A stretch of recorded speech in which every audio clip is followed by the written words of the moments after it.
Welcome to the Bailiwick Express podcast. My name is Megan Davis. Jersey Overseas Aid has so far donated £262,000 to Friends of Ukraine-EOD to deliver bomb and mine disposal training.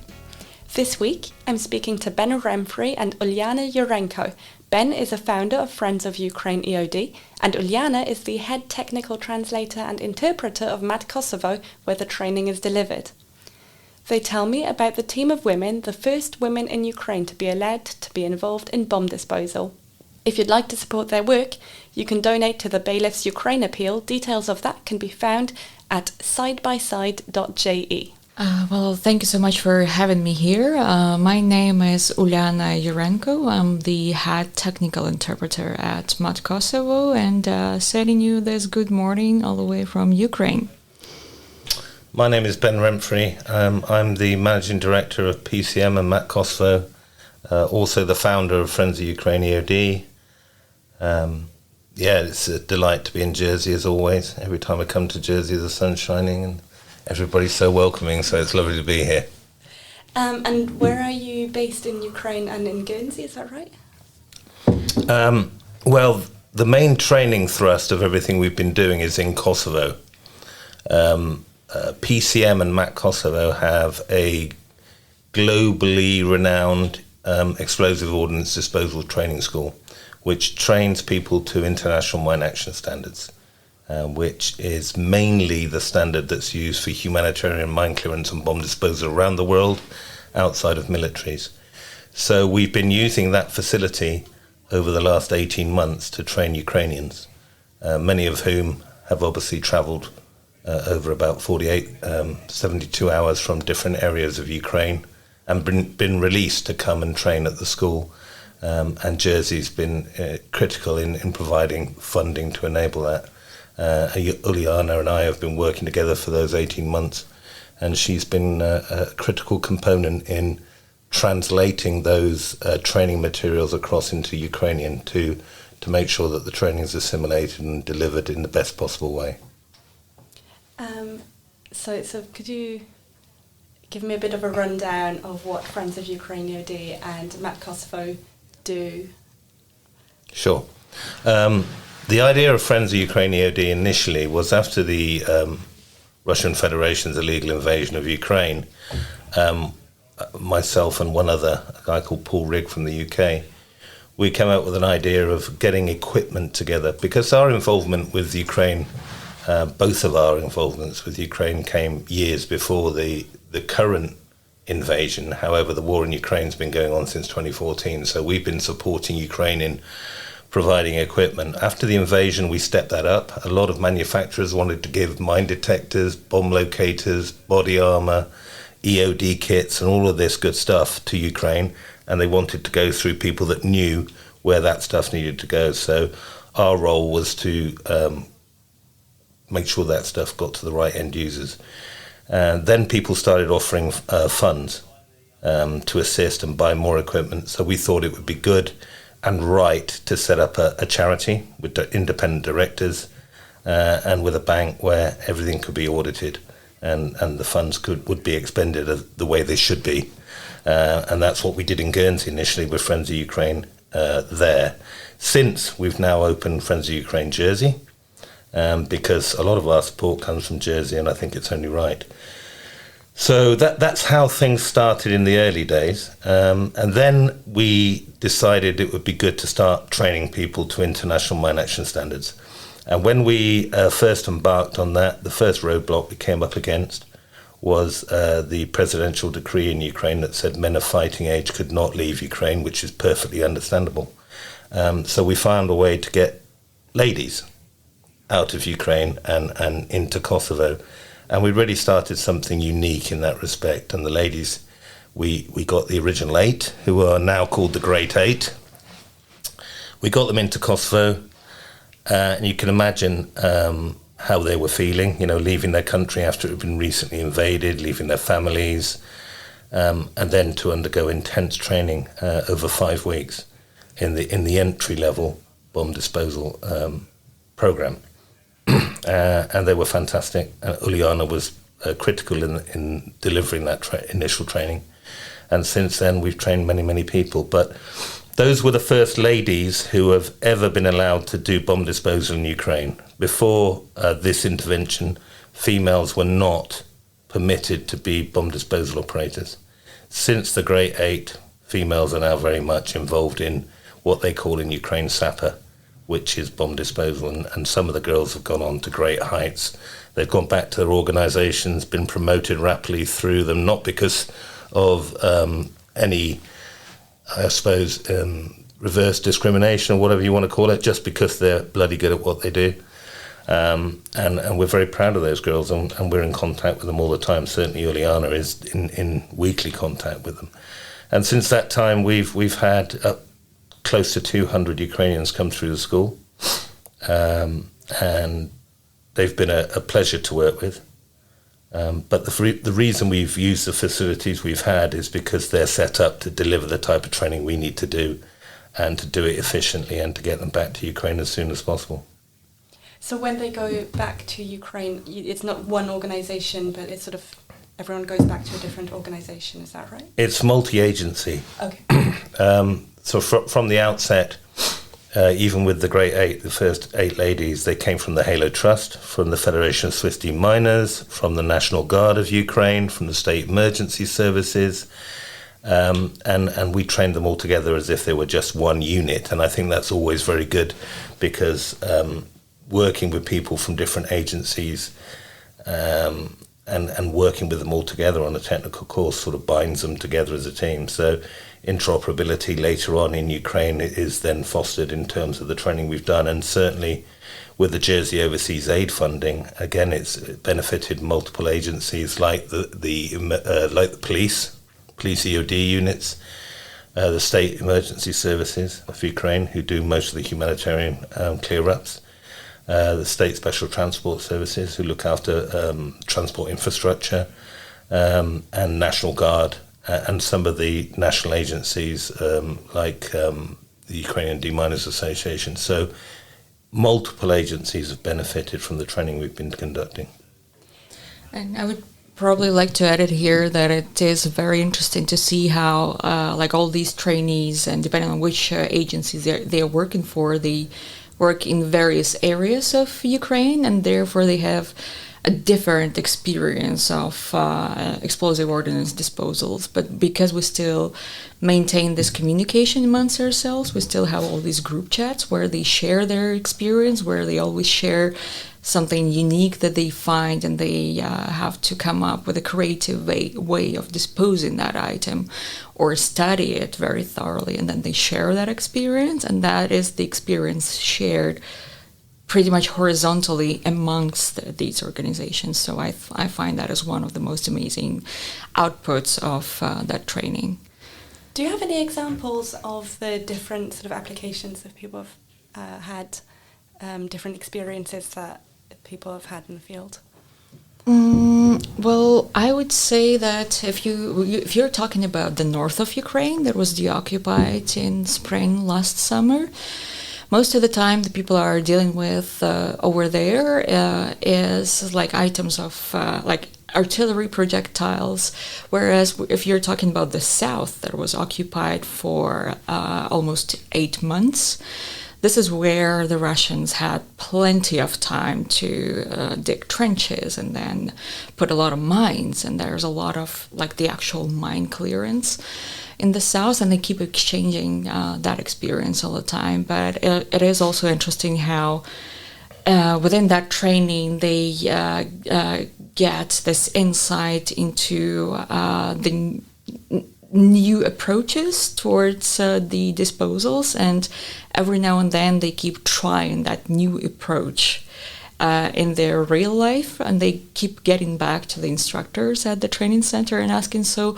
exactly how do you think I should place that particular means of disposal on that particular bomb? And they get the advice, and then they try it, and it actually works. So when you see that something new that you offered to the trainees is actually helping them in their day-to-day professional life, that is very inspiring. Yeah, and with Ukraine and with the courses that we've been running, and Uliana can wax lyrical on this, is when we do live demolitions aspects of the training, we try to do more with the Ukrainians, and we try to show them more the improvised means of disposing of items, because a lot of these items that have been dropped or placed or fired have failed to function. Normally in conflict, 15% of everything that's fired fails to function by design. In Ukraine, it's 60%. That's because of the poor manufacture, the long storage of a lot of these Russian munitions. But it doesn't mean they're safe. It means they're even more dangerous. So it's really a no touch and no move. So a lot of the time on our courses, we teach destruction of items in situ by using either manufactured or weapons, we call it, that you can dispose of a bomb by having it locally manufactured and improvised. And that's very important because, our students need to know that they need to go back and they need to operate safely. They don't need to be a casualty, and they should never do anything above their level of competency, and that's very important as well. And that happens all around the world. People turn up, they've got EOD on their arm, and then somebody expects them to deal with a device that they're not familiar with and they've not been trained to deal with. So, we try and engender and we try and force home that don't do anything you're unfamiliar with. And as Uliana just expressed, there's always somebody on the end of a chat. It's 2023, 2024 soon. There's lots of people out there that can help you. And what we also say in bomb disposal around the world is there's no experts. An X is a has-been, and a spurt is a drip under pressure. Anybody that calls himself an expert, steer well clear of them. We're all learning something new every day. And certainly in Ukraine, it's the tapestry. If you look at day 1 to day 180 to day 400, everything changes in terms of some of the items that are being used there, new weapons, improvised explosive devices, booby traps. It's all evolving across the length of the conflict, and it's getting far more dangerous. That's good to know, because we've been referring to you as experts sort of casually in conversation. Wow, I've got these bomb disposal experts coming in, so stop doing that. Don't worry. We call ourselves subject matter experts. And a lot of the senior subject matter experts we have, one of which is a Jerseyman, by the way, Peter Lesueur, OBE. They're there, but they're always learning as well. Peter's 70, he's been around the world for many, many years, been in 3 different militaries, former ammunition technician, got his OBE for his work in Afghanistan when the Taliban were in power. The guy is a bit of a legend, but if you asked him if he was an expert, he'd say no, he wasn't. So anybody that says they are, then steer well clear. You spoke to sort of some of what you include in the training. Could you run me through how the training works, who delivers it, how long it takes, and sort of what's on the curriculum, if you will? Sure. And I'll hand over to Uliana in a moment, because she's very much involved in the development of the delivery. The programs that we have are tried and tested, and are part of the International Mine Action Standard that it was developed 30 years ago. So every level of competency that we teach is as per a rigorous program, which is updated regularly as things evolve, as I said before, with the tapestry. The delivery of that training then has to be done systematically, and the development of that curriculum, if you like, and those courses had to be translated from English into Ukrainian, because there's no point in standing up and talking English to a group of people, very few of whom understand it. Yes, the training's delivered in English, but then it's delivered again in Ukrainian, so that's why the courses are slightly longer. And I'll hand over to Uliana, who's been very much more involved in the delivery of training than I have. Thank you. Well, the first portion of the course is very heavy theory, but we need to give this to the students so that when they are there in the field, they know what they're dealing with, or at least they know what they should pay attention to be able to identify that item afterwards. And yes, the course is longer so that we can incorporate that translation piece, because yes, some students do understand English, but the others not entirely. Therefore, there was this huge job of interpreting, but also every now and then we all, the instructors and interpreters, we keep thinking of how, yes, we have to deliver all the points that the International Mine Action Standards require to train an EOD operator, but also we understand that the situation in Ukraine right now is outrageous in terms of all the types of items from all over the world that are contaminating my country right now at the moment, unfortunately. So that requires each and every one of us, including the instructors, including the interpreters, to learn more and more every day. And I absolutely agree what Ben said before, that you cannot say that you're an expert at any point of time in the bomb disposal sphere. You have to study every single day. Could you tell me about the students who get involved, your students? Is there a particular profile? What kind of person gets involved in bomb disposal? Well, I would say that it is interesting to see how the explosive ordnance disposal for civilians, in case of Ukraine, it started from the east, and it is actually pretty understandable because that invasion of 2014 started from the east. And the interesting part was, especially for the female civilian deminers at that point, they were motivated to just make their own hometown safer for their own families and friends and children and so on. So for us, it all started from the east, but now everywhere across Ukraine, because we understand the level of the contamination, you can see that people respond in every way you can. And humanitarian mine action is something you can do in the de-occupied area. So it's a safer area in terms of you don't normally expect any more direct war fighting in that area. Everywhere in Ukraine, unfortunately, every Ukrainian, unfortunately, can get targeted by the cruise missile, and that's our reality right now. But humanitarian mine action is something every civilian can do, and that's what's happening in Ukraine right now. So pretty much as long as you have the desire, you can at least try yourself in that sphere. You can at least try to apply for that course. And most of the time, Ukrainians, especially from what I've seen, they show a great dedication to the cause and a great understanding of why this is important. And it is also important to emphasize that the instructors in Kosovo understand what Ukrainians are going through, and they explain it in a very compassionate way. So they provide all the technical details, but they also understand where Ukrainians are coming from, and therefore they can provide a better insight on how the mine action is going on and will be going on in Ukraine in the future. And the demographic, again, I'll sort of wax a little bit lyrical after what Uliana expressed there, it's interesting. You've got former primary school teachers, you've got midwives, you've got police officers, you've got soldiers, you've got people that are involved in the media, you've got a surfing instructor who was in Sri Lanka that came back to Ukraine to get involved. So, it really covers everybody. We had a delegation last month in Kosovo of Ukrainians who want us to look at developing a school in Kiev as well, a civil defense organization. And they're all dedicated to what they're doing. And one of them was a trainee cosmonaut before the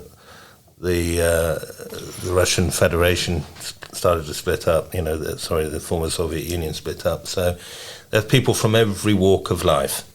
If you imagine the United Kingdom in World War II, when our backs were to the wall in 1939, 1940, everybody had to get involved, including, God bless her, our former Queen.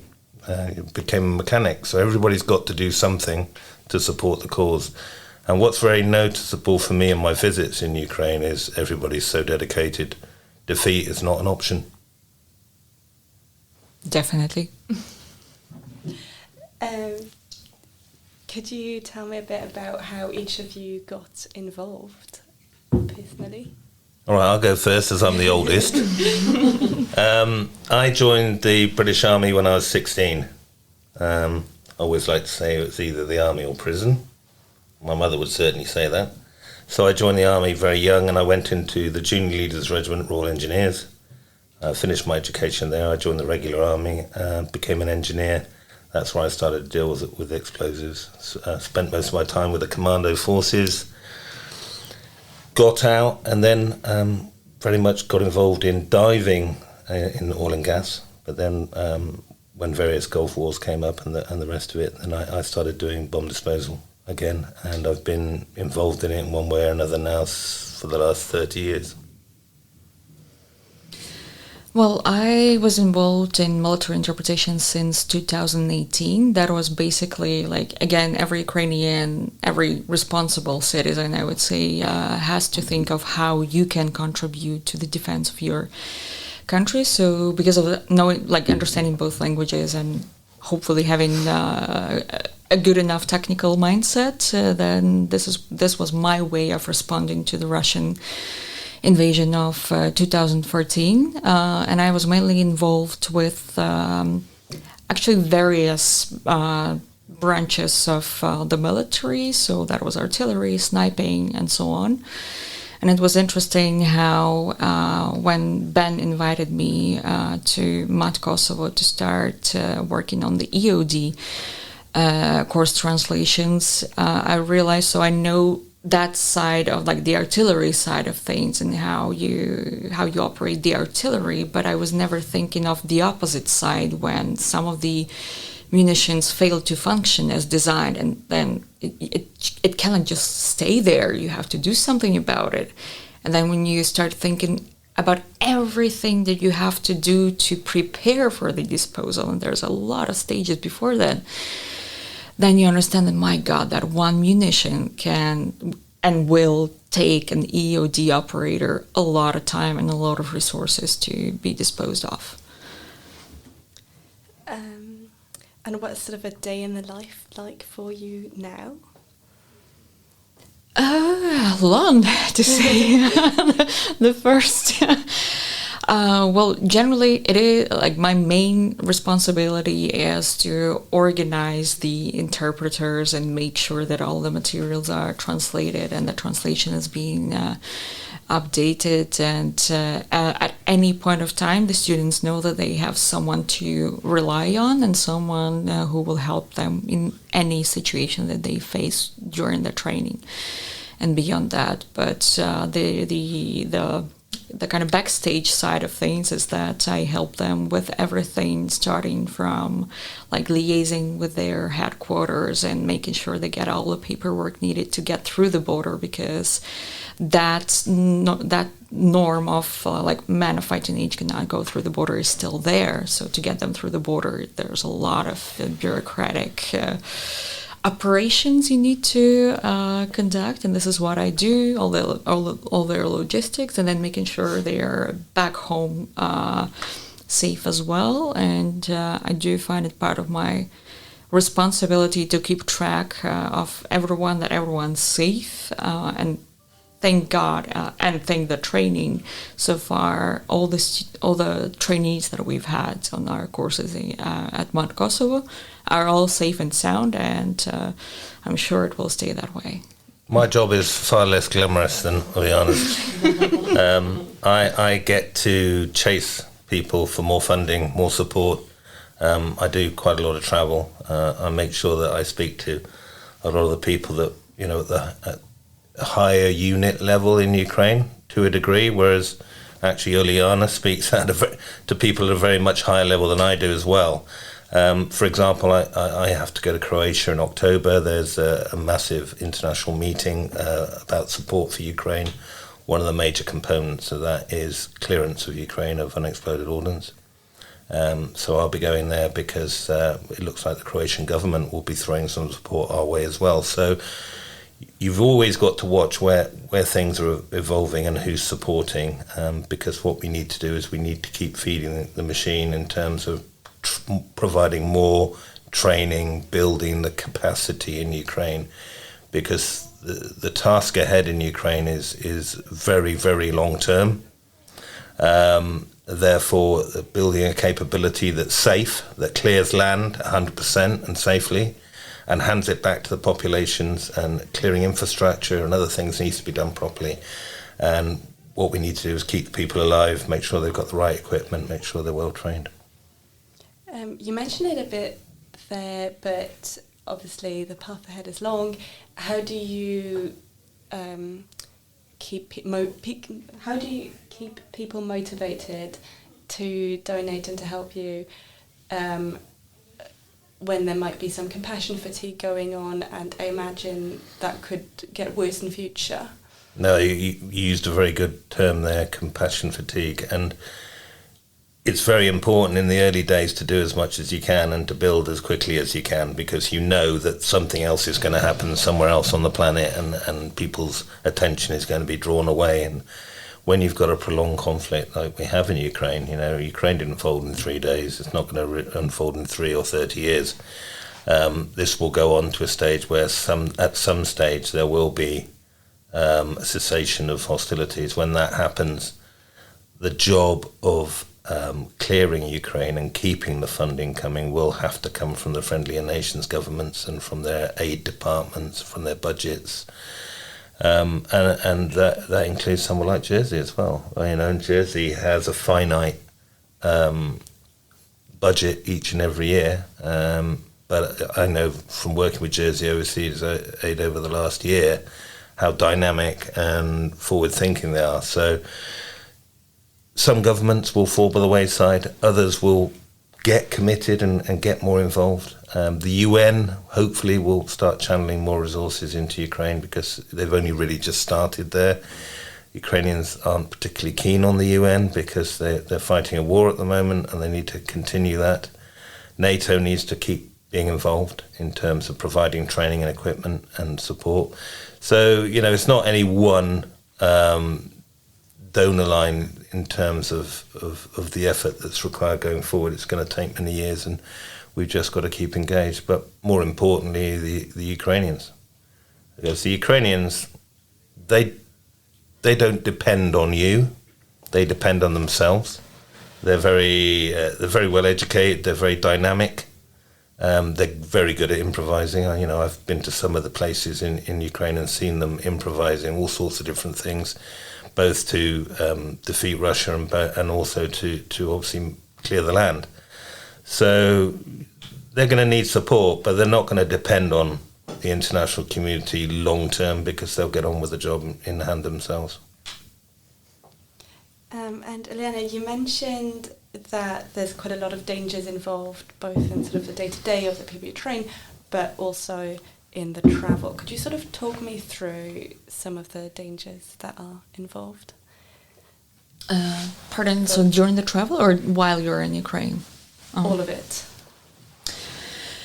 Well, I think the largest danger for those explosive ordnance disposal operators in Ukraine is that they actually have to take the time if they want to be safe and they want to keep their lives, their team members' lives, and the public safety as well. You have to accept that the humanitarian mine action is a slow process, but if you do follow the procedures, there's a very small chance of ever getting injured. So something I observe might put EOD operators in danger is that when, especially women, because they are generally more compassionate and they understand that like these other Ukrainians, they want to return back to their normal life, whereas normal life as you can get in Ukraine right now. So they want to help more, but that means they want to either work faster or work longer and then get more exhausted and burnt out. And this is when the mistakes pop up, and you just need to be absolutely positive and confident that the way that you do, even though it's maybe a little slower than you would want to do, but you have to keep doing it in that particular manner to make sure that you can, in the long term, you can clear more areas, but not rush right now.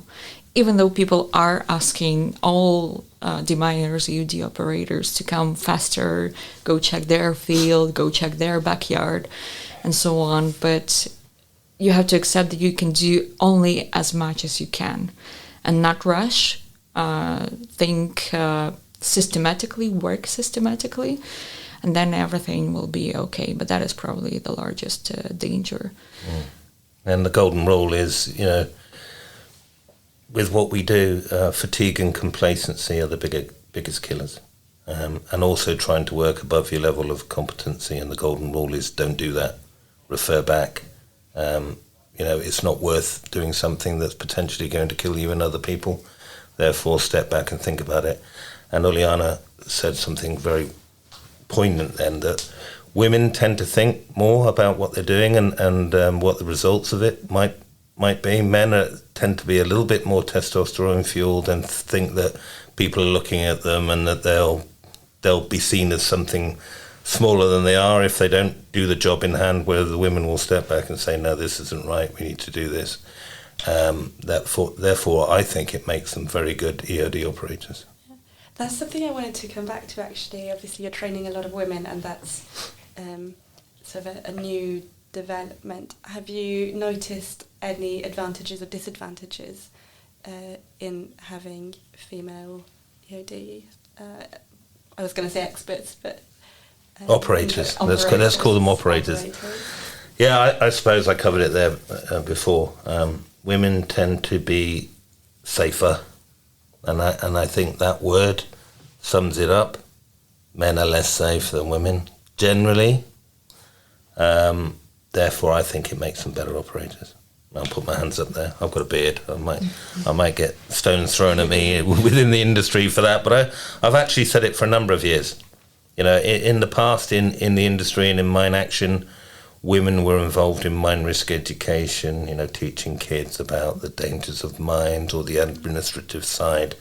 And certainly 10 years ago, there was no females anywhere on the planet, really, that were involved in doing hands-on bomb disposal. They might have been in demining teams. There may have been a searcher. These days, even on our scheduled courses that Mat Kosovo run, there is always women on those courses, and they will go on to be managers or operators in the field in UN programs in any one of the 60-odd countries around the world. But, fundamentally now in Ukraine, women are very much part of the toolkit in terms of being operators and being competent. From my experience with all these groups that we've had over the last 18 months, what I noticed is actually in support of what Ben just said before, but men generally, they see an item of an explosive ordnance and they just walk almost straight to it and they just want to dispose of it right there and then get rid of it. That's it. Whereas women generally tend to see a general picture. They start asking, oh, by the way, is there a school around? Is there a kindergarten around? Is there a hospital around? And then it appears that yes, there are all these key infrastructure points, or there is underground water that might get contaminated. So women generally tend to grasp that entire picture, and then when you actually have that entire picture, you can come up with a better plan. Then maybe you don't need to dispose all of it right now. Maybe you can just partially dispose of it, and then it will be safer for everyone. So that is something that I noticed among the groups within the 18 months, and that is the rule that is still standing. Yeah, very much the bigger picture with women. Men tend to be far more focused on, as Uliana said, the item rather than the effects of the item. Also wanted to come back to maybe more one for Uliana. How do you find that this has impacted your personal life, your family, and how do you speak to them about what you do? Well, my father is a retired military, so he was actually deployed as like a member of a peacekeeping contingent to Kosovo. So he is actually very proud of me being in Kosovo and being involved with the explosive ordnance disposal. My mother is obviously a lot more worried, and every time I call her, she keeps asking me, "Did you join the bomb disposal unit already? Are you already disposing of the items?" But more of like because of the worry that she has. But definitely that affects the personal life, and that's about every Ukrainian, regardless of the gender. Again, every responsible Ukrainian, as I would rather say.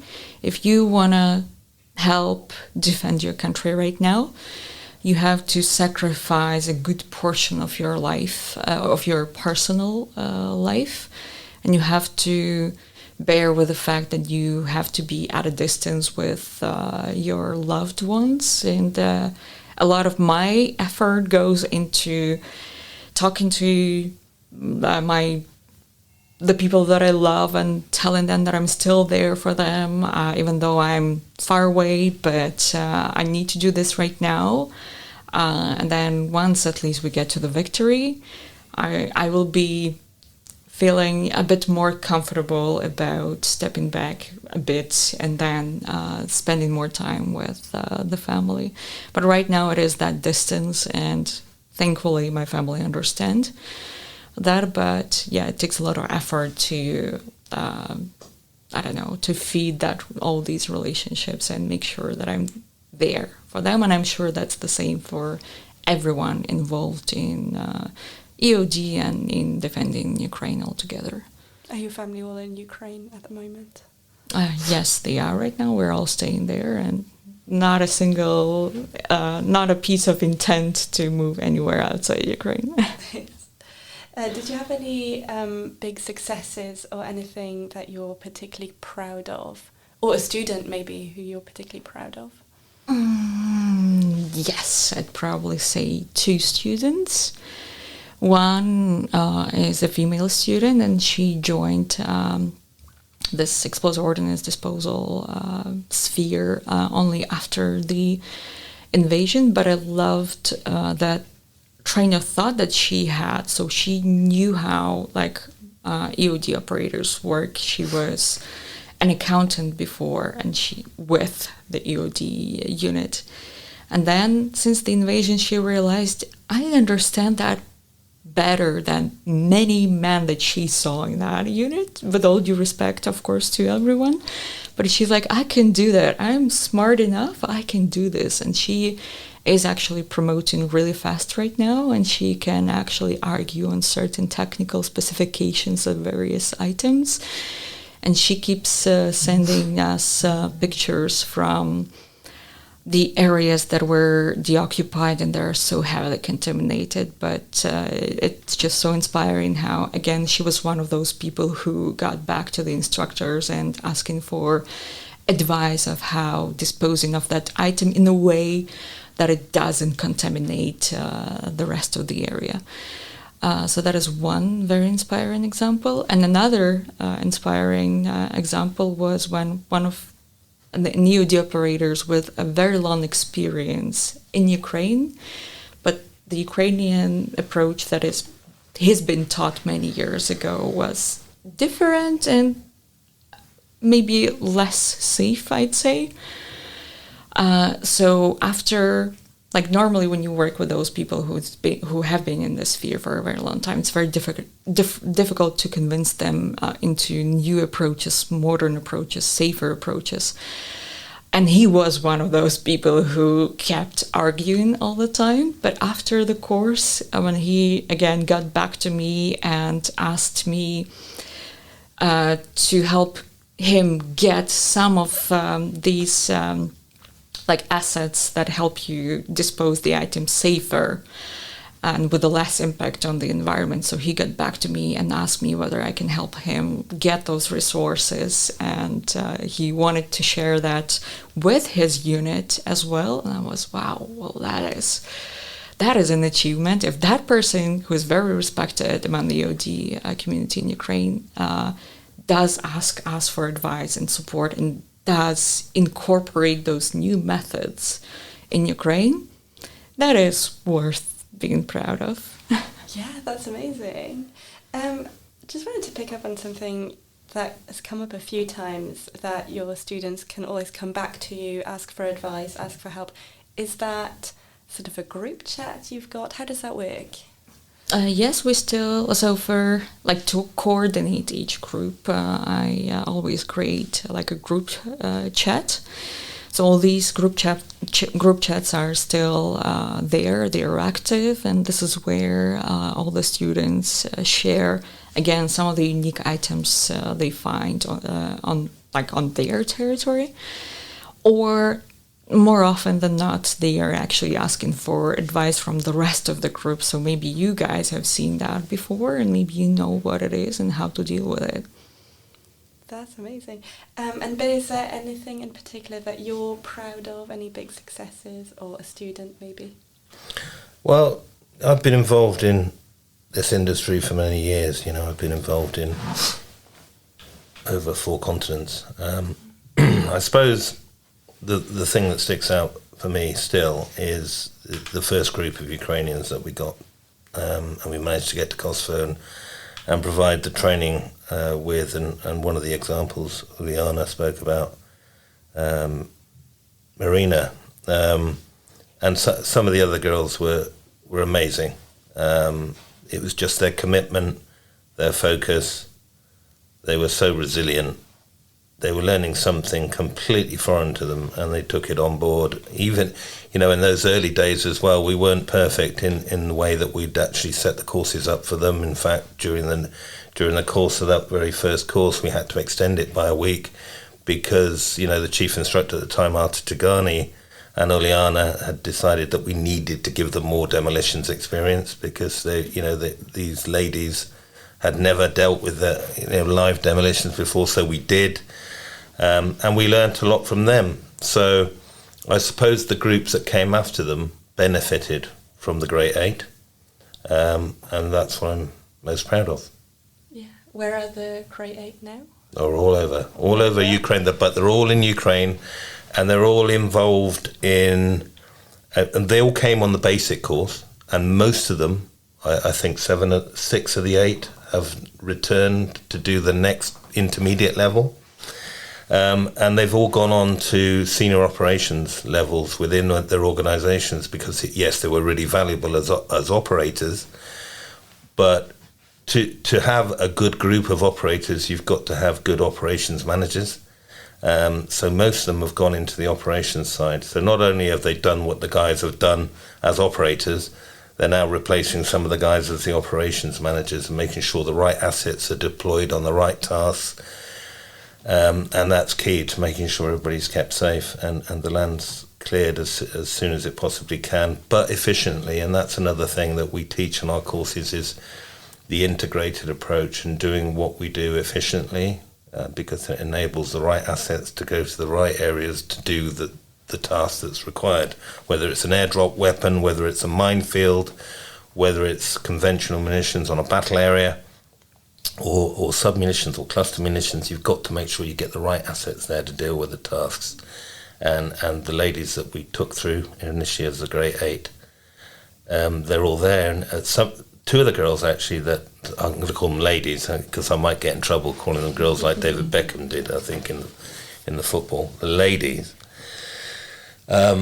2 of them we haven't had back on the level 3 yet, but they're coming back because their organisations see them as too valuable to let go for another 4 weeks of training because, they've really made a difference since they got back to their organisation. So we're very proud of that. Yeah, it sounds like they're doing really well.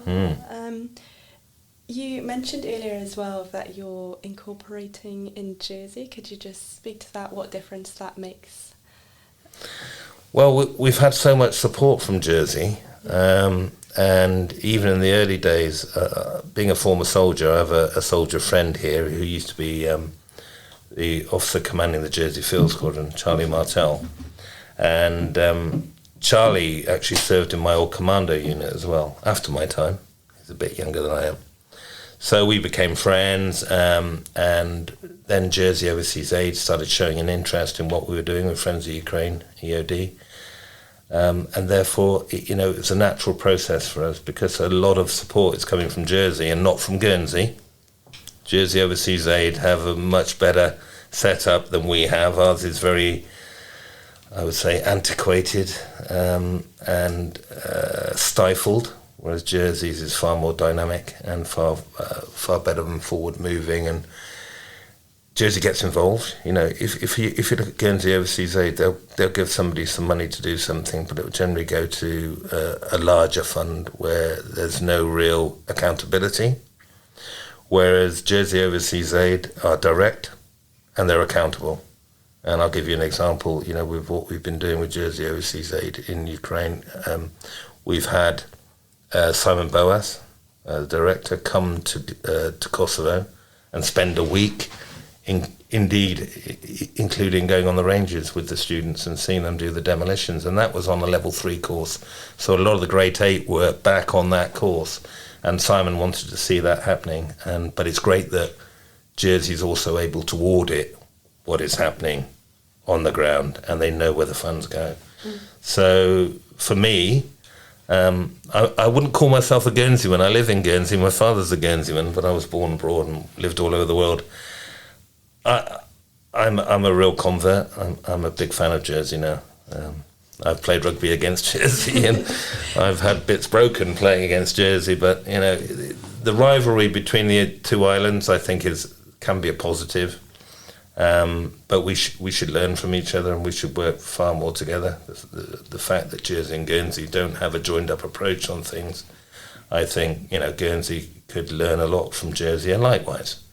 But I think if you look at Jersey Overseas Aid against Guernsey Overseas Aid, it's chalk and cheese. Is that something you'd like to see more of, a more joined-up approach? We'd love to see it, but it's unlikely to happen, isn't it?